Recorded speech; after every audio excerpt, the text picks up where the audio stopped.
बिस्मिल्लाहिर्रहमानिर्रहीम। अस्सलाम वालेकुम dear students, welcome to my channel. I hope so के पिछले लेक्चर्स आपको समझ आ गए होंगे। जो पॉइंट्स मैंने आपको बताए थे आपको क्लियर हो गए होंगे और आपको एक पॉइंट मिल गया होगा कि किस तरह से आपने इस सब्जेक्ट की प्रिपरेशंस करनी है स्टार्ट। तो हमने 100 तक मॉड्यूल्स अपने पिछले लेक्चर में डिस्कस किए थे, 81 टू 100 तक। आज जो है वो हम अपने नेक्स्ट लेक्चर्स को कवर करेंगे इंशाल्लाह। 15 तक 115 तक मैं कवर करने की कोशिश करूँगी आज। तो स्टार्ट करते हैं। थोड़े से लेक्चर्स आगे पीछे हो सकते हैं, लाइक एक दो दिनों में जो है वो मैं एक लेक्चर वीडियो अपलोड कर दिया करूँगी।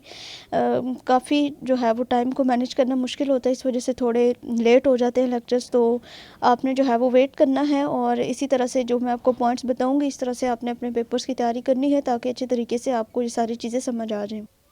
तो आज की जो हमारा टॉपिक है वो हमने स्टार्ट करना है directional derivative. Directional derivative basically है क्या, जो है वो थोड़े से मैं आपको इसको एक्सप्लेन करने की कोशिश करती हूँ। डायरेक्शनल डेरिवेटिव हमारे पास ये चीज़ है कि फ़र्ज़ कर लें कि हमारे पास जो है वो एक डोमेन हमें दी हुई है आर एन में, ठीक है। अब यहाँ पे चूँकि हम आर एन की बात कर रहे हैं, जो हमारे पास एनालिसिस 1 का कोर्स था उसमें हमने ओनली आर में बात की थी, लाइक आर वन और आर में हमने मतलब सारी चीज़ें रियल नंबर में वन स्पेस में बढ़ी थी।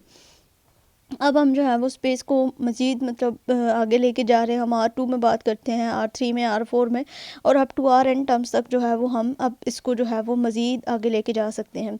तो इसी तरह से फ़र्ज़ किया है कि हमारे पास जो है वो एक डोमेन दी हुई है Rn, ठीक है।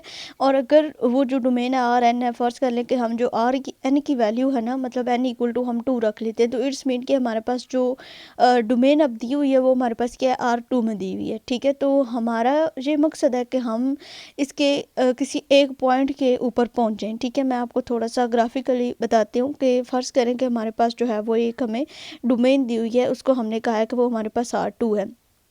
अब ये हमारे पास जहाँ पे डोमेन दी हुई है तो हम ये चेक करना चाहते हैं कि हमारे पास कितने वेज़ हैं कि हम इस डोमेन तक जो है वो पहुँच सकते हैं। फ़र्ज़ करना कि हम इसको नाम दे लेते हैं हमारे पास x2 और y2 का, ठीक है, क्योंकि R2 में डोमेन दी हुई है तो हमने इसको कह दिया कि हमारे पास ये x2 और y2 है। अब हमने चेक ये करना है, डायरेक्शनल डेरिवेटिव का मतलब ये है कि हमारे पास इस डोमेन तक पहुँचने के कितने वेज़ हैं कि हम इस डोमेन तक पहुँच सकते हैं। अब चूँकि बात हो रही है Rn की, तो इट्स मीन कि हमारे पास यहाँ पे इनफाइनाइट मैनी वेज हैं हमें इस Rn तक पहुँचने के लिए, ठीक है। ये हमारे पास एक पर्टिकुलर पॉइंट के ऊपर हमारे पास डायरेक्शन जो है वो दी हुई है। तो इस तक पहुंचने के लिए हमारे पास हमने जो फाइंड क्या करना है, हमने रेट ऑफ चेंज फाइंड करना है।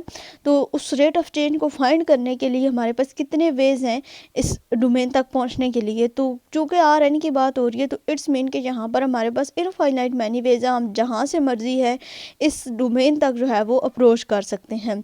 अब वो जो डोमेन है वो हमारी R2 में, R3 में, R4 में और अप टू Rn तक भी हो सकती है। तो ये यहाँ पे डेफिनेशन लिखी हुई है, let phi be a unit vector. और डायरेक्शनल आपका यूनिट वेक्टर यूज़ होगा डायरेक्शनल डेरिवेटिव, और यूनिट वेक्टर वही वेक्टर होता है जिसकी हमारे पास एक डायरेक्शन दी हुई होती है और मैग्नीट्यूड होता है, उसको हम यूनिट वेक्टर कहते हैं।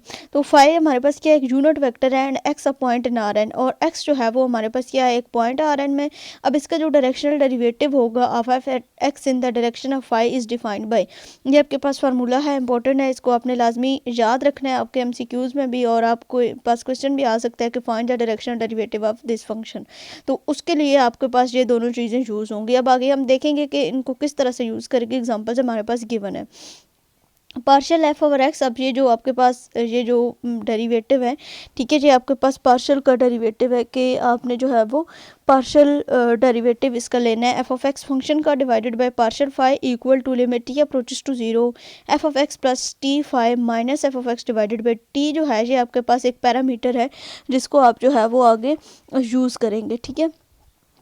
उसके बाद नेक्स्ट अगर हम चलें, कहता है कि इफ़ द लिमिट एग्जिस्ट, और लिमिट ये एग्जिस्ट भी करनी चाहिए T approaches to zero, that is partial five और partial F of x divided by partial five is the ordinary derivative of the function H T is equal to F of x plus T five. ये हमारे पास जो F of x plus T five ये जो इस function में use हुआ है, ठीक है, ये जो हमारे पास चीज़ है ये इसकी इक्वल है, ठीक है। इसको हमने क्या दिया कि partial five of x divided by partial five जो है एफ ऑफ एक्स, इसको हमने क्या दिया कि ये हमारे पास एच ऑफ एक्स है। अगर ये एच ऑफ एक्स है तो इट मीन कि हमारे पास जो एच ऑफ एक्स है वो किसकी इक्वल है, F of x plus T five, ठीक है। तो इस फंक्शन पूरे में जब हम जो पुट कर देंगे तो हमारे पास फंक्शन क्या बन जाएगा, limit t approaches to zero h of t minus h not divided by t. ठीक है, लिमिट यहाँ पे मैं आपको लिख के भी बता देती हूँ, limit t approaches to zero h of t minus h of zero divided by t. ये हमारे पास एक फंक्शन बन जाएगा at t equal to zero if h dash of zero exist, यानी कि यहाँ पर चूँकि partial F of x divided by partial phi है तो इट्स मीन कि यहाँ पे हमने डेरिवेटिव लेना है, तो यहाँ पे हम एच ऑफ ज़ीरो भी इसको लिख सकते हैं, एच डैश ऑफ ज़ीरो। तो आगे एग्जांपल दी हुई है, इसको सॉल्व करते हैं। Let phi equal to phi one phi two phi three and F of x Y G, यानी कि आर थ्री में अब हमारे पास जो फंक्शन दिया हुआ है एक्स वाई जी में तीन फंक्शन हमारे पास एक दिए हुए हैं।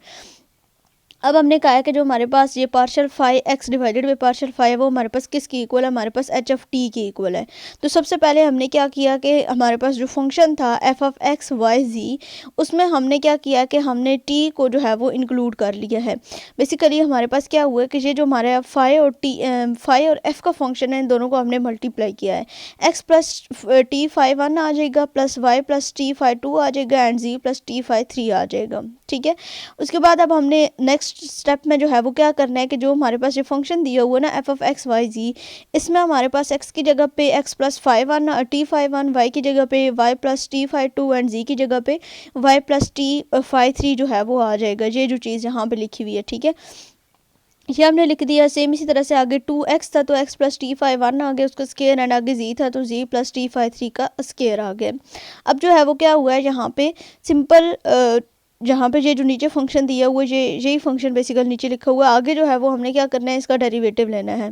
जो हमारे पास ये फंक्शन दिए हुए है three x plus T phi one, सबसे पहले जो है वो हमने ये जो हमारे पास है ना ये वाला, इसका हमने डेरिवेटिव लेना है। सबसे पहले जो है वो हमने क्या करना है, दो दो फंक्शंस का मतलब एक एक फंक्शन का डेरिवेटिव हमने लेना है। सबसे पहले हमने with respect to t phi one लेना है, तो आपके पास क्या आ जाएगा एक्स, बाकी जो दोनों टर्म्स है वो आपकी एज अ कांस्टेंट साथ में इसी तरह से आ जाएगी। एक्स जहाँ पे कांस्टेंट है उसका डेरिवेटिव आपका जीरो हो जाएगा विद रिस्पेक्ट टू टी, जब आप डेरिवेटिव लेंगे तो उसका डेरिवेटिव वन होगा और phi one as a constant three phi one आ जाएगा, एंड वाई वाला और जी वाली जो टर्म्स है वो सेम इसी तरह से नीचे आ जाएंगी। फिर इसी तरह से दोबारा इसी टर्म का डेरिवेटिव लेना है, जब टी फाई टू के लिहाज से लेंगे आप तो सेम इसी तरह से y फंक्शन जो है वो आपका कांस्टेंट होगा तो साथ में फाई टू बच जाएगा, बाकी x और z के जो कंपोनेंट्स हैं वो दोनों इसी तरह से आ जाएंगे। इसी तरह से आप जब इसका विद रिस्पेक्ट टू z लेंगे तो थ्री फाई थ्री आ जाएगा और x और y के जो कंपोनेंट्स हैं वो दोनों सेम इसी तरह से आ जाएंगे। उसके बाद जब इस फंक्शन का डेरिवेटिव लेंगे तो पावर शुरू में आ जाएगी, टू टू ज़र फोर हो जाएगा, four phi one X plus T phi one आ जाएगा। इसी तरह से जब नेक्स्ट का लेंगे तो पावर शुरू में आ जाएगी टू फाई थ्री, और जब इस फंक्शन का लेंगे तो साथ में आपके पास क्या आ जाएगा जी प्लस टी फाई थ्री यहाँ पे आ जाएगा। ठीक है, ये सबको इसकी आपकी समझ आ गई होगी। उसके बाद हमने क्या करना है कि यहाँ पे हमने देखा था कि अगर टी इक्वल टू ज़ीरो हो तो हमारे पास जो एच डैश ऑफ ज़ीरो है वो एग्जिस्ट करना चाहिए। अब हमारे पास ये जो फंक्शन है ना, ये जो हमने इसका डेरिवेटिव लिया है, इस डेरिवेटिव में जहाँ जहाँ पे हमारे पास टी यूज़ हुआ है उस टी की जगह पे हमने क्या कर देना है, ज़ीरो पुट कर देना है। जब आप ज़ीरो पुट करेंगे और सिंप्लीफाई करेंगे तो आपके पास ये वाला फंक्शन जो है वो आ जाएगा। आप इसको पुट करके चेक कीजिएगा, अगर कोई भी मसला हो तो आप ग्रुप ज्वाइन कर सकते हैं, आपको मजीद मैं गाइड कर दूँगी। तो इस तरह से जो है वो हम पार्शियल फाई एक्स और पार्शियल फाई जो है वो फाइंड कर सकते हैं, यही इसका आपके पास आंसर है। तो इस तरह की एग्जाम्पल आपके पेपर में भी आ सकती है, इसकी प्रैक्टिस जो है वो आपने लाजमी करनी है। दो चीज़ें आपने फाइंड की है, सबसे पहले आपने क्या किया कि आपने एच टी का फंक्शन चूज़ किया जो कि आपके पास क्या था, f of x plus T phi one था। हर एक एलिमेंट के साथ आपने फाई वन का आया, एक्स के साथ फाई वन आ गया, वाई के साथ फाई टू, जी के साथ फाई थ्री। फिर जो आपको फंक्शन दिया हुआ था उसमें आपने एक्स वाई जी की वैल्यूज़ को पुट किया, देन उसका डेरिवेटिव लिया और डेरिवेटिव लेने के बाद आपने उसमें जो है वो टी की जगह पे आपने ज़ीरो पुट कर दिया और देन आपने अपने क्वेश्चन को सिंप्लीफाई कर दिया। अच्छा, उसके बाद जो नेक्स्ट हमारे पास टॉपिक है वो हमारे पास आता है जी पार्शियल डेरिवेटिव का टॉपिक। अब पार्शियल डेरिवेटिव हमारे पास कौन से डेरिवेटिव होंगे यहाँ पे, अब हमारे पास अभी हमने डायरेक्शनल डेरिवेटिव पढ़ा है, ठीक है, उसमें हमने पार्शियल का सिंबल जो है वो यूज़ किया है। पहले जो है वो हमने partial derivative simple n functions के लिए नहीं थे देखे, जस्ट ओनली सिंगल फंक्शंस के लिए या दो फंक्शंस के लिए हमने देखे थे। अब हम देखेंगे कि हमारे पास जो पार्शियल डेरिवेटिव है वो एन टर्म्स तक या ith टर्म तक किस तरह से हम उनको मॉडिफाई करते हैं या सिंप्लीफाई करते हैं। तो देखें कंसीडर द यूनिट वेक्टर्स, यहाँ पे 3 यूनिट वेक्टर्स जो हैं वो दिए हैं। और यूनिट वेक्टर क्या होगा कि जिस वेक्टर्स के लिए आपने लेना होगा, फर्स्ट कर लें कि यहाँ पे E1 E2 और अप टू En टर्म्स तक लिखा हुआ है। इसका मतलब ये है कि आपका जो वेक्टर आपने लिया हुआ है ना, उस वाली टर्म्स को छोड़ के बाकी सारी टर्म्स जो हैं वो आपकी ज़ीरो होंगी। सिर्फ वो टर्म जो आपने वेक्टर लिया वो होगा, जो आपने कंपोनेंट लिया वो होगा, वो आपकी 1 होगी, बाकी सारी की सारी टर्म्स जो हैं वो आपकी ज़ीरो होंगी। जैसे कि यहाँ पे हम E1 की जगह पे हम x भी ले सकते हैं, ठीक है, यहाँ पे हम y ले सकते हैं, आगे z, इस तरह मतलब हम ले सकते हैं n टर्म्स तक। क्योंकि यहाँ पे E1 E2 up to En terms तक लिखा हुआ, तो इट्स मीन कि आपका जो E1 है, इसका मतलब है कि आपकी जो फर्स्ट टर्म है वो आपकी 1 होगी, बाकी सारी टर्म्स जो है वो n टर्म्स तक इसकी 0 होंगी। इस तरह से जब हमने E2 लिया तो E2 में आपकी सेकंड वाली जो टर्म है वो 1 आएगी, बाकी सारी की सारी टर्म्स जो हैं वो इसमें भी 0 आएंगी। इस तरह से अगर हम E3 लेते हैं तो E3 में हमारे पास क्या होगा, 0 0 1, और उसके बाद सारे जो हैं वो 0 0 सारी टर्म्स अप टू सोन चलती जाएंगी। जब E4 लेंगे तो मीन्स कि आपकी फर्स्ट 4 टर्म्स जो हैं वो फर्स्ट 3 सम 0 होंगी, आगे 1 होगा, फिर आगे 0 0, इसी तरह से अप टू सोन चलता रहेगा। और इसी तरह से जब ई एंड की बात आएगी तो आपकी जो nth टर्म है, ठीक है, वो आपकी 1 आएगी, बाकी उससे पहले जितनी भी टर्म्स आएंगी वो सारी की सारी 0 आएंगी। तो ये आपकी unit vector and partial derivative. अब कहते हैं कि x and x plus T E I, अब इसमें भी हमने एक पैरामीटर डिफाइन करना है t, ठीक है। ई आई मतलब कि ith टर्म तक जो है वो हमने इसके डेरिवेटिव फाइंड कर लिया। Differ only in the ith coordinate partial F of x divided by partial e i is called the partial derivative of f with respect to x i at x. यानी कि ये जो definition है ये आपकी partial derivative की definition है, ये आपने याद रखनी है, आपके एमसीक्यूज में ये इंपॉर्टेंट है कि partial F of x divided by partial e i is called the partial derivative of F. F का पार्शियल डेरिवेटिव होगा, यानी कि जो फंक्शन दिया हुआ है उसका होगा with respect to x i at x, यानी कि जो आपको फंक्शन दिए हुए होंगे उनके रिस्पेक्ट आपने पार्शियल डेरिवेटिव जो है वो उसका फाइंड करना है। इसी तरह से आगे it is also denoted by partial F of x divided by partial X I और एफ ऑफ एक्स आई। ये जो आपके पास सिंबल है ये आपको एक यहाँ पे ये जो एक्स आई इसकी बेस में आपको आई जो है ये नज़र आ रहा है, सब सीक्वेंस जिसको हमने पढ़ा था, ठीक है जी। अब जो आपको नज़र आ रहा है बाकी जितने भी मॉड्यूल्स आएंगे उसमें जो पार्शियल डेरिवेटिव होगा उसको इसी चीज़ से रिप्रेजेंट किया जाएगा, ठीक है। जिसकी भी यहाँ पे आपको बेस में आए मतलब कोई भी टर्म नज़र आएगी, फर्स्ट कर लें कि यहाँ पे आपको एफ ऑफ एक्स वाई नज़र आता है, तो इट्स मीन कि जो आपको फंक्शन दिया हुआ है उसका आप डेरिवेटिव ले रहे हैं विद रिस्पेक्ट टू वाई, ठीक है।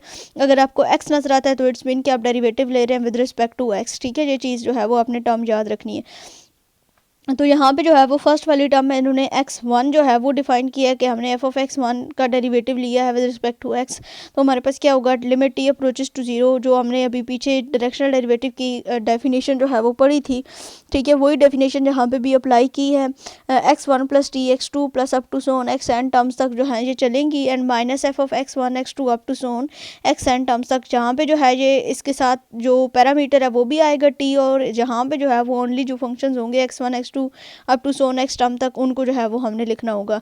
इसी तरह से अगर हम x2 को डिफाइन करेंगे तो सिंपल यही प्रोसीजर आएगा, सिर्फ क्या होगा कि आपकी x2 टर्म्स तक जो है वो हमने इसको ओपन करना है। और जहाँ पे जब ith टर्म की बात होगी तो इट्स मीन कि आपके जो फंक्शंस होंगे वो ith टर्म तक जो है वो जाएंगे, x1 से लेकर xi minus 1 xi plus T and up to so on, मतलब जो है ये दरमियान में इसका फंक्शन जो है वो एग्जिस्ट करेगा। बस इसमें और कोई इतनी चीज़ नहीं है, जस्ट आपने पार्शियल डेरिवेटिव की यहाँ से डेफिनेशन याद करनी है, जो यूनिट वेक्टर होते हैं E1 E2 उनके कंपोनेंट्स को किस तरह से डिफाइन किया जाता है वो आपने याद करना है। उसके बाद नेक्स्ट यहाँ पे जो है वो आपकी इंपॉर्टेंट चीज़ है कि हम अगर हमारे पास x is equal to x Y, यानी कि R2 में हमारे पास फंक्शन दिया हुआ, तो उसके पार्शियल डेरिवेटिव को हम किस तरह से डिफाइन करते हैं, ये दोनों वे हैं। Partial F of x y divided by partial x, यानी कि अगर विद रिस्पेक्ट टू एक्स जो है वो हमने लेना हो डेरिवेटिव, तो फिर हम उसको ये देखें यहाँ पे आपको इसके साथ सीक्वेंट एफ ऑफ एक्स नज़र आ रहा है, तो इट्स मीन के इसका मतलब ये है कि partial derivative with respect to x. तो इसको आप इस तरह से डिफाइन करेंगे, limit h approaches to 0 x plus h y minus f of x. ये दोनों फार्मूले आपने याद रखने हैं, आपके क्वेश्चन में भी यूज़ होते हैं और आपके एमसीक्यूज में भी ये दोनों चीज़ें पूछी जाती हैं कि अगर आपने डेरिवेटिव जो है वो विद रिस्पेक्ट टू एक्स लेना है तो आपका ये फार्मूला आएगा। थोड़ा सा इन दोनों में डिफरेंस है, क्या डिफरेंस है, यहाँ पे आपके पास X plus H into Y, और यहाँ पे जो है वो आपके पास एक्स एज इट इज़ है, सिर्फ क्या है कि वाई के साथ आपका एच जो है वो प्लस हो रहा है, बस इतना सा इन दोनों में डिफरेंस है। ये दोनों अपने याद रखने हैं। उसके बाद नेक्स्ट हमारे पास एग्जांपल है, ठीक है, इन्हीं को यूज़ करके हमने एग्जांपल इसकी करनी है। X Y g is equal to वही फंक्शन दिए हुए जो अभी हमने पिछले एग्जांपल में किया था। अब कहते हैं कि let phi equal to E1 that is setting phi one equal to 1, phi two, phi three equal to 0। यानी कि चूँकि हमने जो है वो इसका डेरिवेटिव पहले विद रिस्पेक्ट टू एक्स लेना है, तो इट्स मीन कि वो E1 को रिप्रेजेंट करेगा, और अगर विद रिस्पेक्ट टू वाई लेंगे तो वो E3 E2 को रिप्रेजेंट करेगा, यानी कि यू नॉट वेक्टर, और अगर जी लेंगे तो वो E3 को रिप्रेजेंट करेगा। तो इट्स मीन कि जो हमने यूनिट वेक्टर लिया है वो E1 है, तो इट्स मीन कि इसका जो पहले वाला हमारा होगा पॉइंट, वो हमारे पास क्या होगा, 1 होगा। तो इट्स मीन कि फाई वन 1 होगा, बाकी फाई टू और फाई थ्री हमारे पास क्या होंगे, 0 होंगे। तो ये वाला जो फंक्शन दिया हुआ 3xyz प्लस 2x का स्क्वायर प्लस जी का स्क्वायर, इसका हमने डेरिवेटिव लिया है विद रिस्पेक्ट टू एक्स। जब हमने with respect to x derivative लिया है, बाकी सारी टर्म्स को, पार्शियल डेरिवेटिव में ये होता है कि जिस टर्म का हमने डेरिवेटिव लेना होता है जस्ट उसको यूज़ करते हैं, बाकी टर्म्स जो है वो एज अ कांस्टेंट सिंपल साथ आ जाती हैं।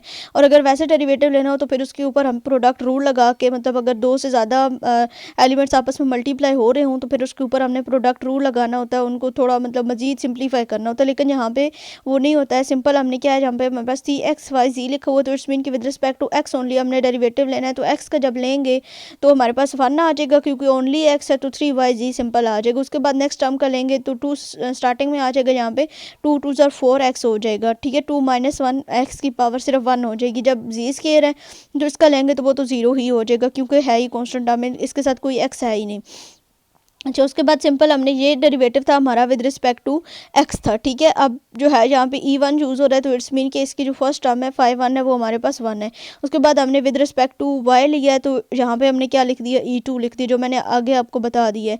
जब इसी फंक्शन का डेरिवेटिव हम विद रिस्पेक्ट टू वाई लेंगे तो जस्ट ओनली पहली टर्म है हमारे पास वाई है, तो इट्स मीन कि 3x ही इसका आंसर आएगा, बाकी जो दोनों टर्म्स हैं वो 0 हो जाएंगे। जब विद रिस्पेक्ट टू हम जी लेंगे, ठीक है, तो E3 आ जाएगा। तो फर्स्ट टर्म है हमारे पास जी है, तो 3xy आएगा, सेकंड हमारे पास 0 हो जाएगी, और थर्ड टर्म हमारे पास क्या आ जाएगा, 2z आ जाएगा। तो ये तीनों जो है वो हमने यहाँ पे डेरिवेटिव ले लिए हैं। बस इसी तरह से आपने जो है वो इस तरह का अगर फंक्शन आता है कि पार्शियल डेरिवेटिव लें, तो आपने ये जो है वो इसका तरीका याद रखना है, ठीक है। अभी तक हमने 2 एग्जांपल सॉल्व किए, एक हमारे पास डायरेक्शनल डेरिवेटिव के थ्रू की है और एक हमने पार्शियल डेरिवेटिव के थ्रू की है, ठीक है। पार्शियल डेरिवेटिव में सिंपल हमने क्या किया, यूनिट वेक्टर्स E1 E2 और E3 इंट्रोड्यूस करवाए हैं, और विद रिस्पेक्ट टू XYZ जो है वो हमने इनका डेरिवेटिव लिया है। अच्छा, उसके बाद हमारे पास फंक्शन है कि अगर if partial derivative of x and partial derivative of g x exist, then अगर मतलब इनका जो डेरिवेटिव है, पार्शियल डेरिवेटिव है, वो एग्जिस्ट करता है। इसको मैं पार्शियल डेरिवेटिव इसलिए पढ़ रही हूँ क्योंकि मैं आपको बता चुकी हूँ कि इस तरह का जब फंक्शन आएगा तो आपने इसको पार्शियल डेरिवेटिव ही समझना है, ठीक है। जी ओनली कोई एफ ऑफ एक्स का फंक्शन नहीं है, इसका मतलब है कि जो आपका एफ ऑफ एक्स है उसका डेरिवेटिव जो है वो आपने लेना है, और जी ऑफ एक्स है उसका भी डेरिवेटिव लेना है विद रिस्पेक्ट टू एक्स। और अगर ये एग्जिस्ट करता है तो ये कुछ प्रॉपर्टीज़ हैं, ये सेटिस्फाई होंगी। क्या सेटिस्फाई होंगी कि अगर जो है वो आपके पास इस तरह का फंक्शन आता है, F of partial derivative of F plus G into X partial of X I, तो वो इक्वल होगा F of X I plus G of X I के, ठीक है। मतलब ये मैं इसको इस तरह से पढ़ रही हूँ, partial derivative of F of x plus partial derivative of g of x. इसी तरह से अगर वो मल्टीप्लाई हो रहे हैं तो इट्स मीन के फर्स्ट फंक्शन का, ये आपने इंटरमीडिएट में भी ये थ्योरम्स पढ़े थे कि दो फंक्शंस जब मल्टीप्लाई हो रहे होते हैं तो हम फिर किस तरह से करते हैं कि फर्स्ट फंक्शन का पार्शियल डेरिवेटिव लेते हैं, second function as it is साथ आता है। देन हमने क्या करना होता है कि आपका जो सेकंड फंक्शन है उसका डेरिवेटिव लेना होता है, और फर्स्ट फंक्शन जो है वो आपका एज इट इज़ साथ आ जाता है। इस तरह से जब हमारे पास डिवीजन में कोई फंक्शन आ जाता है तो उसका डेरिवेटिव हम किस तरह से लेते हैं कि हमारे पास फर्स्ट फंक्शन जो सेकंड फंक्शन है वो एज इट इज़ आता है, पहले हमने फर्स्ट फंक्शन का पार्शियल डेरिवेटिव लेना होता है, माइनस हमारे पास फर्स्ट फंक्शन का जो है वो एज इट इज़ आता है, और हमारे पास सेकंड फंक्शन का डेरिवेटिव होता है, और डिवाइडेड बाय हमारा जो सेकंड फंक्शन होता है उसका हमने स्क्वायर लेना होता है। और जहाँ पे कंडीशन होती है कि जो हमारे पास जी ऑफ एक्स है, मतलब कि जो हमारे डिनोमिनेटर में है वो हमारे पास इक्वल टू 0 नहीं होना चाहिए। अगर वो 0 होगा तो मीन्स कि आपके पास एक अनडिफाइंड फॉर्म आ जाएगी इन्फिनिटी की। तो ये तीनों चीज़ें जो हैं वो आपने याद करनी है।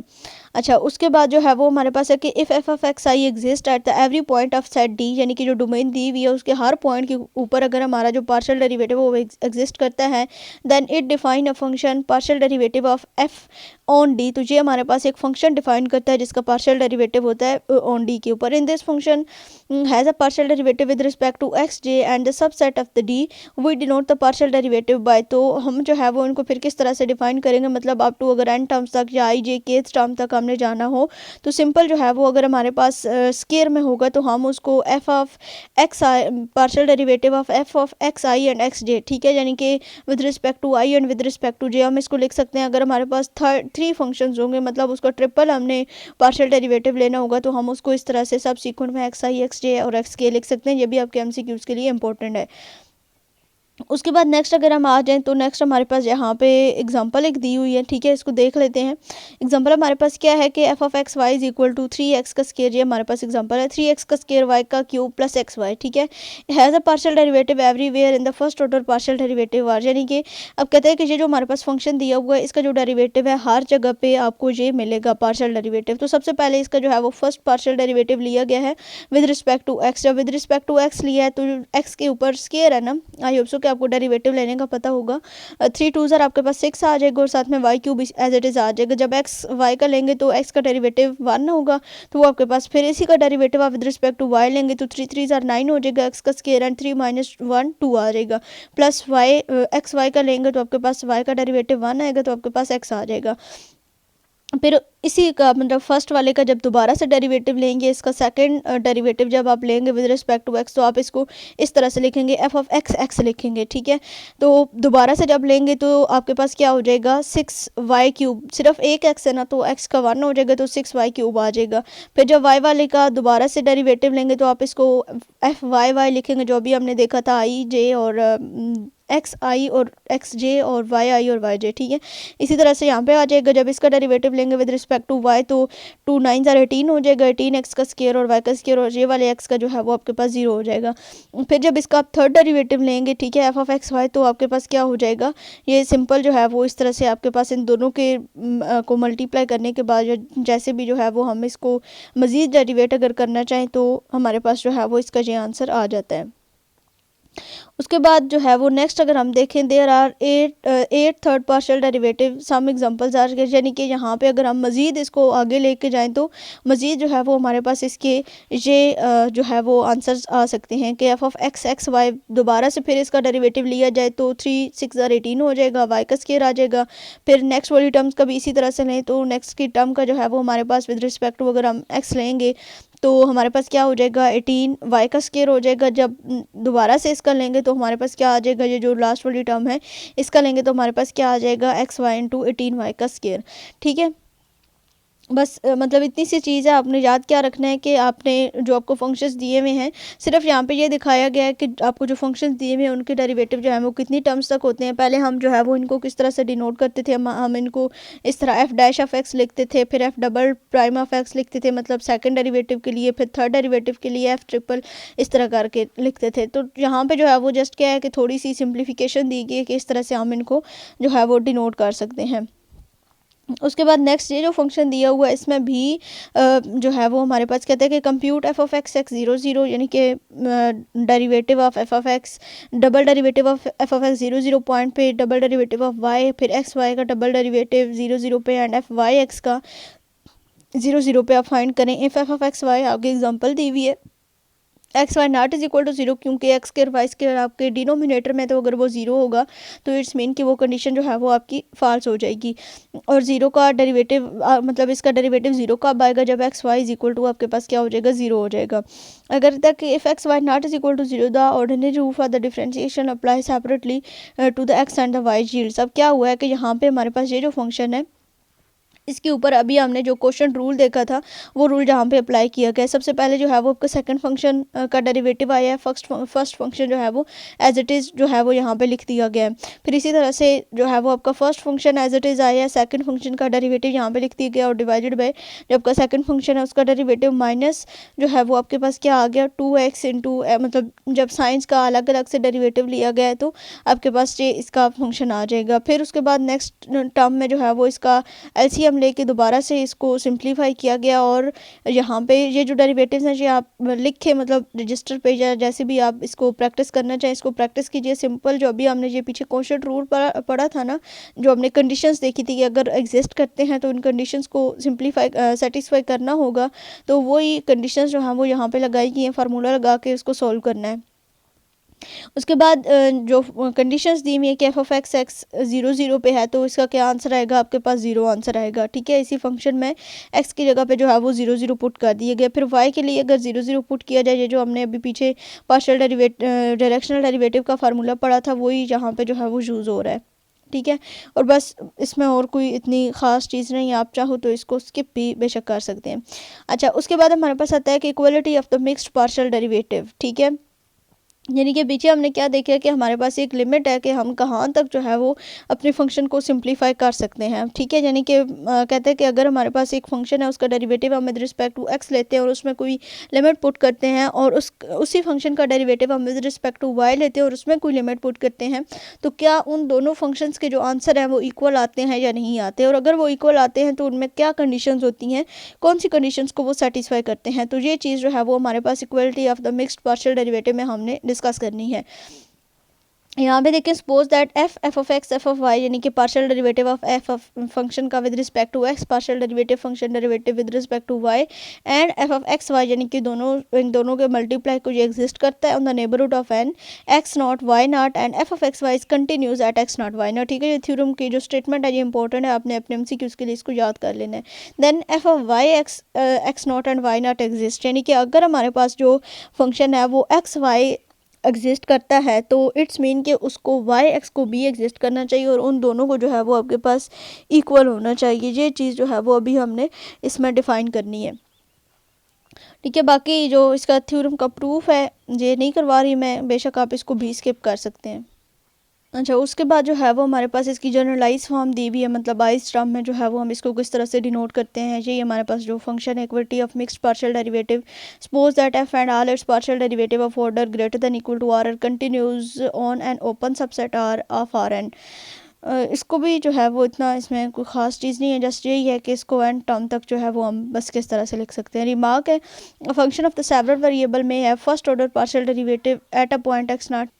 रिमार्क हमारे पास क्या है कि फंक्शन ऑफ सेवरल वेरिएबल में है first order partial derivative at a point x not but fail to be continuous at x not, यानी कि कहते हैं कि अगर हमारे पास फंक्शन दिया हुआ सेवरल वेरिएबल का, तो अगर उसका जो पार्शियल डेरिवेटिव है वो एग्जिस्ट करता है, तो इट डज़ नॉट मीन कि वो हमारे पास कंटिन्यूस भी होगा उसी फंक्शन के ऊपर। मतलब अगर हम डेरिवेटिव ले रहे हैं विद रिस्पेक्ट टू एक्स, तो इसका मतलब ये नहीं है कि वो जो फंक्शन हमारे पास दिया हुआ है वो फंक्शन हमारा कंटिन्यूस फंक्शन भी होगा उसी पॉइंट के ऊपर जिसको हम जो है वो यहाँ पे लिख रहे हैं। ये एग्जांपल फिर वही एग्जांपल है जो भी हमने पीछे देखी है। दोबारा से इसने जो डेरिवेटिव है वो विद रिस्पेक्ट टू एक्स और विद रिस्पेक्ट टू वाई लेके यहाँ पे इसका वैल्यू 0 0 पुट किया, तो दोनों के आंसर 0 आ रहे हैं। तो ये कहता है कि ये हमारे पास 0 0 पॉइंट के ऊपर कंटिन्यूस नहीं है। उसके बाद नेक्स्ट रिमार्क, बस इसको भी आपने एक दफ़ा रीड आउट कर लेना है। आगे जो है वो function F is differentiable at x not if and only if, ये आपकी कंडीशन इंपॉर्टेंट है, इसको आपने याद रखना है। आपके एमसीक्यूज़ के लिए फार्मूला है और क्वेश्चन में भी आगे यूज़ हो। F of x minus f of x not minus m into x minus x not divided by x minus x not is equal to 0 for some constant m in which case m equal to f dash of x not, यानी कि इसकी जगह पे हमारे पास अक्सर functions में इसका derivative भी आ सकता है जो हमारे पास फंक्शन दिया हुआ होगा। उसके बाद next differentiability of the function of several variable. A function is differentiable at x not is equal to different points हमारे पास एक्स नॉट के दिए में X one not X two not up to so on x N not तक, and if X don't belong to जो हमारे पास domain दी हुई होगी उस फंक्शन की, and there are the constants m one m two up to so on m n terms तक, तो फिर हम उसको किस तरह से लिखेंगे। हमारे पास ये फंक्शन होगा, सिंपल क्या है कि यहाँ पे ये जो ऊपर वाला फंक्शन था उसी में यहाँ पे हमारे पास एफ ऑफ एक्स नॉट जो हमें फंक्शन दिया हुआ है वो आ जाएगा, और एम की जो टर्म्स है वो इंक्लूड होंगी, मतलब आई टर्म तक जाएंगी या एन टर्म तक जाएंगी, i equal to 1 to n, तो m i into x i minus x not x i not, तो मीन्स के एक्स की टर्म्स भी इसी तरह से साथ में इंक्लूड होंगी। और नीचे वाला जो फंक्शन है एक्स माइनस एक्स नॉट था, तो उसका जो है वो हमने मॉड ले लेना है। नेक्स्ट हमारे पास एग्जांपल है, show that the following function F of x Y is equal to x square plus 2xy is differentiable at any point x not and Y not, यानी कि हमारे पास एक फंक्शन दिया हुआ है, हमने उसको डिफाइन करना है कि हमारे पास कोई भी पॉइंट हो एक्स नॉट वाई नॉट का, तो उसके ऊपर ये डिफरेंशिएटेबल है या नहीं है। तो सबसे पहले तो सबसे पहला स्टेप जो है वो हमारे पास क्या होगा कि हमारे पास जो फंक्शन होता है उसमें से हमने एक्स नॉट और वाई नॉट को मतलब F of x minus f of x not हमने करना होता है।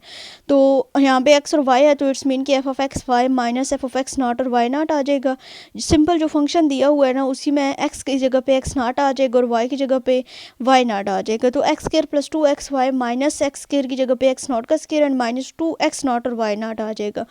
उसके बाद जो टू वाली टर्म्स है उन दोनों को हमने एक साथ कर लिया और x square minus x naught का स्क्वायर वो हमारे पास एक जगह पे आ गया और इन दोनों में से 2 कॉमन लिया तो 2 into x y minus x not और वाई नॉट आ गया। फिर नेक्स्ट स्टेप में हमारे पास क्या हुआ कि x square minus x naught का स्क्वायर है तो हमारे पास फार्मूला होता है a square minus b square equal to a plus b a minus b. तो सिंपल वही फार्मूला हमने लगाया x minus x not and x plus x not plus 2 into x y दोनों में से 2 कॉमन आया है तो x y minus x not y जो है मतलब ये जो टर्म है ना हमारे पास 2 into x y minus x not y not इसको एक दफ़ा हमने एक्स नॉट की फॉर्म में लिखा और एक दफ़ा जो है वो हमने इसको वाई नॉट की फॉर्म में लिख दिया है। Plus 2xy minus x not और साथ में से सिंपल y है और नेक्स्ट वाली जो टर्म है उसमें हमने क्या किया कि हमारे पास क्या आ गया plus 2x not y minus x not and why not आ गया। ठीक है, यानी कि वाई नॉट की फॉर्म में एक दफ़ा हमने इसको सिंप्लीफाई कर दिया। उसके बाद नेक्स्ट हमने क्या किया कि हमारे पास जो ये टर्म्स हैं x plus x not plus 2y की इसको और एक्स माइनस एक्स नॉट की टर्म्स को एक साथ लिखा है and plus 2x not y minus y not की टर्म्स को जो है वो हमने एक साथ कर लिया है। मतलब इसको मज़ीद जब हमने खोला है और इसको थोड़ा सा मतलब आपने सिंप्लीफाई करना है 2 को अंदर मल्टीप्लाई करके उसके बाद आपके पास ये टर्म्स जो है वो बचेंगी। ठीक है, मेरे पास टाइम नहीं था वरना मैं आपको ज़्यादा डिटेल से जो है वो मतलब पेज पे एक सॉल्व करके आपको बता देती। आपने खुद इसको ट्राई करना है, सिंपल सी कैलकुलेशंस है आपकी एक्स माइनस एक्स नॉट की और एक्स प्लस एक्स नॉट की टर्म्स तो यही रहेंगी। बाकी ये जो अगली दोनों टर्म्स हैं इनको आपने सिंप्लीफाई करना है, मल्टीप्लाई करना है और मल्टीप्लाई करने के बाद आपस में जो कटते हैं वो कट जाएंगे और जो बाकी रिमेनिंग चीज़ रहेगी वो आपके पास ये आ जाएगी। नेक्स्ट जो हमारे पास ये लास्ट वाला स्टेप देखिए इसमें हमने जो है वो m1 और m2 को इंट्रोड्यूस करवाया जो कि हमारे फार्मूला में यूज़ होना है। m1 equal into x minus x naught आ जाएगा प्लस m2 मतलब ये जो हमारे पास पूरी टर्म है ना ये फर्स्ट वाली टर्म है। ठीक है, ये इक्वल टू हमारे पास m1 क्या आ गई है। ठीक है, into x minus x not और नेक्स्ट ये जो 2x नॉट है इसकी जगह पे हमने क्या लिख दिया m2 लिख दिया और बाकी जो अगली टर्म है वो एज इट इज़ यहाँ पे हमने लिख दिया है। नीचे ये लिखा हुआ वो है कि हमने यहाँ पे m1 किसके इक्वल लिखा है m1 into 2x not y not और इसको हमने ये लेट कर लिया कि ये हमारे पास पार्शियल डेरिवेटिव ऑफ फंक्शन का एक्स नॉट और वाई नॉट के रिस्पेक्ट और जो m2 था हमारे पास जो हमने 2x नॉट रखा था वो इक्वल टू हमारे पास है partial derivative of function with respect to y x not and Y not. फिर यही फार्मूला जो है वो हमने पीछे अभी देखा है F of x y minus f of x not y not minus m1 यानी कि वहाँ पे तो mi था ना तो इट्स मीन कि अब हमारे पास जितने हमारे पास m's हैं या जो भी हमारे पास x1 y1 x2 y2 है उसके हिसाब से हमने m's को जो है वो यहाँ पे लिखना है। तो m1 into x minus x naught है एंड प्लस m2 जो है वो हमारे पास with respect to y naught है divided by x minus x naught जो है वो हमारे पास आ जाएगा। अब हमने नेक्स्ट स्टेप में हमारे पास क्या हुआ इसको सिंप्लीफाई किया है तो हमारे पास आया है x minus x not into mode में। अब हमने इन सारी वैल्यूज़ को जो है वो लिख दिया और मोड में लिखने के बाद हमारे पास जो बचा है वो हमारे पास है √5 into x not minus x naught जो है वो आ गया। उसके बाद यहाँ पे जो है वो हमारे पास शिकवाज इनइक्वालिटी जो है वो अप्लाई की गई है जिसके थ्रू जो है वो हमने क्या किया है इसमें ग्रेटर देन इक्वल टू का सिंबल लगा के √x माइनस एक्स नॉट जो है वो हमने यहाँ पे लिखा है और ये जो पूरा फंक्शन है हमारे पास इक्वल टू 0 है। तो यही हमने देखी थी कंडीशन देखी थी कि जो हमारे पास ये फार्मूला है जो हमारे पास ये एग्जिस्ट करता है अगर पार्शियल डेरिवेटिव तो इक्वल टू 0 है तो इट्स मीन कि ये जो हमारा फंक्शन था जो मैं दिया हुआ था ये हमारे पास डिफरेंशिएटेबल है at x not and Y not के ऊपर। उसके बाद ये थ्योरम जो अभी हमने पीछे पढ़ा है वो दोबारा से यहाँ पे रिपीट करवाया गया है कि मतलब इसको जनरलाइज फॉर्म में लिखा गया आइथ फॉर्म में इसको किस तरह से रिप्रेजेंट कर सकते हैं। ठीक है, उसके बाद हमारे पास है लीनियर फंक्शन वो फंक्शन होते हैं जिनको हम लीनियरली आपको नाम से ही जाहिर होगा कि आपके पास एक कॉन्स्टेंट होता है और एक आपके पास वेरिएबल होता है उन दोनों को मल्टीप्लाई करके उनको सम की फॉर्म में जो है वो हम लिखते हैं वो हमारे पास लीनियर फंक्शन होते हैं। Linear function is a function of the form ये नीचे आपको एक फॉर्म दी हुई है 2.47 इक्वेशन में l x is equal to m1 x1 m2 x2 up to so on mn(x) term तक जो है वो हम इसको लिख सकते हैं। अब जो है वो हमने इसको क्योंकि डेरिवेटिव की फॉर्म में लिखना है तो अगर ये डिफरेंशिएटेबल है जो हमारे पास फंक्शन दिया है वो at x not if and only if there is a linear function l such that F of x minus f of x not. ये पीछे वही चीज़ें हैं जहाँ पे हमने f of x minus f of x not देखा था तो हमारे पास दो फंक्शन थे तो हमने f of x y minus f of x not y not लिखा था। Can be approximated so well near x not by l x minus l x not. तो यहाँ पे चूँकि लीनियर फंक्शन है तो इट्स मीन कि इसको भी इस तरह से हम लिखेंगे। सिंपल क्या होगा कि यहाँ पे हमारे पास फंक्शन आएगा लीनियर फंक्शन जो कि हमने इसको एल एक्स का नाम दिया है तो L x minus l x not हो जाएगा, एल को कॉमन लेंगे तो एक्स माइनस एक्स नॉट हो जाएगा। उसके बाद जब हम इसको डेरिवेटिव्स की फॉर्म में लिखेंगे, पार्शियल डेरिवेटिव की फॉर्म में, तो हमारे पास साथ में एक यूनिट वेक्टर भी इंट्रोड्यूस होगा जो कि हमने ई का नाम उसको दिया था, ठीक है, E1 E2 up to e n terms तक। तो हमारे पास क्या होगा कि l into x minus x not plus e f x and mod में एक्स माइनस एक्स नॉट हो जाएगा, और जो हमारे पास ई ऑफ एक्स है वो इक्वल टू किसके है, 0 के हैं। अगर नेक्स्ट हमारे पास थ्योरम है कि अगर एफ जो है वो हमारे पास एक डिफरेंशिएटेबल फंक्शन है एक्स नॉट के ऊपर, then f is continuous at x not. अब हमारे पास ये फंक्शन है कि अगर हमारे पास थ्योरम है कि अगर हमारे पास एक डिफरेंशिएटेबल फंक्शन है तो वो हमारे पास कंटिन्यूस फंक्शन भी होता है, ठीक है। मतलब पिछले में हमने ये देखा था कि ज़रूरी नहीं है कि वो कंटिन्यूस हो, लेकिन लीनियर फंक्शन में जो है वो हमारे पास ये थ्योरम एग्जिस्ट करता है। उसके बाद नेक्स्ट हमारे पास डिफरेंशियल आ जाता है, the linear function L of x, यही जो हमारे पास अभी हमने फंक्शन पढ़ा उसी को हमने लिया है। यहाँ पे जो पार्शियल डेरिवेटिव है with respect to x1 x2 x3, मतलब इस तरह से हमने इसको लिखा है। ये बस इसकी डेफिनेशन जो है वो आपने याद रखनी कि इसकी ये फॉर्म है और इसको आप differential of function at x not कहते हैं। और इसको डिनोट कैसे किया जाता है, ये आपके पास d x naught f into x की फॉर्म है जो है वो आप इसको डिनोट करते हैं, और इसकी पूरी जो टर्म है वो आप टू एन टर्म्स तक जो है वो इस तरह से लिखा जाता है। और दोबारा से अगर हम इसको रीराइट करें तो इसका आपके पास ये फंक्शन जो है वो बनता है, ये आपका फार्मूला है, ठीक है। और मज़ीद अगर इसको हम सिंप्लीफाई करें तो हम और सिंप्लीफाई करके हम इसको इस तरह से लिख सकते हैं कि partial derivative of d with respect to x is equal to x i, मतलब कि जो आपके पास फंक्शन दिया वो होगा वो the d x i is a function whose value at the point in R and ith coordinate of the function. और मज़ीद अगर हमारे पास ये जो कैपिटल एक्स है इसकी क्या वैल्यूज़ होती है, हमारे पास x y up to so on, ये टर्म्स चलती रहती हैं। D x into capital x है तो इट्स मीन कि हमारे पास स्मॉल एक्स है, अगर डी वाई इंटू एक्स है तो इट्स मीन कि हमारे पास ये वाई है। इसी तरह से बस इसमें और कुछ भी याद करने वाला नहीं है। और ये डी एफ का जो फंक्शन है ये किसकी इक्वल होता है, ये आपके पास ये टर्म्स है अप टू एन टर्म्स तक, और मज़ीद थोड़ा मतलब इसकी पिछली जो टर्म्स है वो आपके पास ये आती हैं। उसके बाद नेक्स्ट हमारे पास एग्जांपल है the function F of x Y is equal to x square plus 2xy is differentiable at every x in R n. तो सबसे पहले जो है वो इसको डिफरेंशिएट किया गया है to find d x f with respect to x not is equal to 1 2, मतलब 1 2 के ऊपर अगर हम रखें कि एक्स नॉट की जो वैल्यू है वो 1 है और वाई नॉट की वैल्यू 2 है, तो देन इसका जो डेरिवेटिव है वो आपके पास क्या आएगा, 6 into D x plus 2y आएगा, ठीक है। और मज़ीद जो है वो अगर हम इसको आगे इसमें x माइनस एक्स नॉट करें, एक्स नॉट की वैल्यू को भी इंक्लूड करें, तो आपके पास d x not x minus x naught जो है वो इसकी ये टर्म्स आएंगी, ये वाली। फिर उसके बाद जो अभी हमने फार्मूला देखा था उस फार्मूले में जो है वो हमने इसकी वैल्यू को पुट कर दिया है, और वैल्यू को पुट कर दिया है तो बस इसका मतलब यहाँ पे जो है वो ये फंक्शन हमारे पास कंटिन्यूस फंक्शन होता है इस पॉइंट के ऊपर। नेक्स्ट जो है वो आपके पास ये रिमार्क है, इसको जो है वो आपने रीड आउट कर लेना है, आपके एमसीक्यूज़ के लिए इंपॉर्टेंट है। हैं सारी वही बातें जो अभी हमने पीछे डिस्कस किया। उसके बाद आपके पास एक लेमा है, ठीक है, इसको भी आपने बस एक दफ़ा देख लेना, आपके एमसीक्यूज़ के लिए जो है वो ये इंपॉर्टेंट चीज़ है।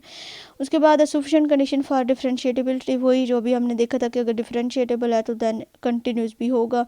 प्रूफ इसका स्किप कर दें, ज़रूरी नहीं है। उसके बाद कंटिन्यूसली डिफरेंशिएटेबल फंक्शन कौन से फंक्शंस होते हैं, continuously differentiable on subset S of R and if S is continuous in the open set, जो हमारे पास फंक्शन दिए हुए होंगे उनके ऊपर ऑन विच मतलब जो सारे फंक्शंस हैं वो भी कंटिन्यूस होंगे। आगे एग्जांपल है हमारे पास f of x into y x square plus y square divided by x minus y, तो इसके ऊपर वही आपका फार्मूला लगेगा विद रिस्पेक्ट टू एक्स, जब आपने पहले डेरिवेटिव लेना और फिर with respect to y derivative लेना है। सिंपल जो है वो बस इनके सिर्फ डेरिवेटिव ही लेने और इसमें कोई भी चीज़ जो है वो आपने ऐड नहीं करनी। F x and f y are continuous on, ये जो डोमेन है ये इन दोनों के ऊपर जो है वो आपके कंटिन्यूस होंगे। उसके बाद नेक्स्ट ये भी रिमार्क है, इसको भी बस एक दफ़ा रीड आउट ही करना है, इसमें कोई और चीज़ ऐड नहीं हो रही है। एंड उसके बाद नेक्स्ट अगर हम आ जाएँ तो ज्योमेट्रिक इंटरप्रेशन है इसकी डिफरेंशिएटिबिलिटी की, इसमें जो है वो ये हमारे पास जो फंक्शन दिया हुआ है ना आपके पास, if function F of one variable differentiable at x naught then the curve y equal to F of x as a tangent line, ठीक है। हमारे पास एक टेंजेंट लाइन है और उस टेंजेंट लाइन का जो फार्मूला है ये बस आपने याद रखना है, आपके एमसीक्यूज़ के लिए इंपॉर्टेंट है। और इसकी जो अप्रोक्सीमेशन है सो वेल नियर एक्स नॉट के, उसको जो है वो इस तरह से रिप्रेजेंट किया जाता है बस, और इसमें कुछ नहीं है। उसके बाद नेक्स्ट अगर हम आ जाएँ तो ये आपका नहीं है, इंक्लूड नहीं है आपके लेक्चर्स में ये चीज़। उसके बाद नेक्स्ट हमारे पास है जी मैक्सिमम एंड मिनिमम। ठीक है, हमारे पास जो वैल्यू है, जिस तरह से हमने एक्सट्रीम पॉइंट की डेफिनेशन लोकल एक्सट्रीम पॉइंट हमने देखा था एनालिसिस 1 में भी, वही चीज़ है यहाँ पे भी, इसमें भी जो है वो हमारे पास वही पॉइंट्स इंक्लूडेड हैं कि we see that x not is a local extreme point. Extreme point होगा तो आपको इसको किस तरह से रिप्रेजेंट करते हैं, f of x minus f of x not, ये तो वही है। Does not change in sign, यानी कि ये साइन जो है वो इसके चेंज नहीं होते अगर हम इसका पार्शियल डेरिवेटिव ले लें with respect to x not, और वो उसी डोमेन में एग्जिस्ट करता है जो कि डोमेन हमें दी गई हो। अब लोकल मैक्सिमम के लिए आपके पास f of x is less than equal to F of x naught आता है, और लोकल मिनिमम के लिए f of x is greater than equal to F of x naught आता है। बस ये आपके एमसीक्यूज़ के लिए ये जो चीज़ है ये इंपॉर्टेंट है, और इस थ्योरम को भी बस आपने एक दफ़ा रीड आउट कर लेना है। और ये नेक्स्ट आपके पास एक रिमार्क है, और इसमें चीज़ जो है वो इंपॉर्टेंट नहीं है। तो यहाँ तक जो है वो हमारे 115 जो मॉड्यूल्स हैं वो कवर होते हैं। आई होप सो के मेरे पॉइंट्स जो हैं वो आपको जो मैंने बताए हैं वो समझ आ गए होंगे। मैंने अपनी पूरी कोशिश की है, अगर कोई मेरी से गलती होगी हो तो I am sorry for that. Best of luck आप सबको, इंशाल्लाह मिलेंगे अगले लेक्चर में, तब तक के लिए अल्लाह हाफिज़।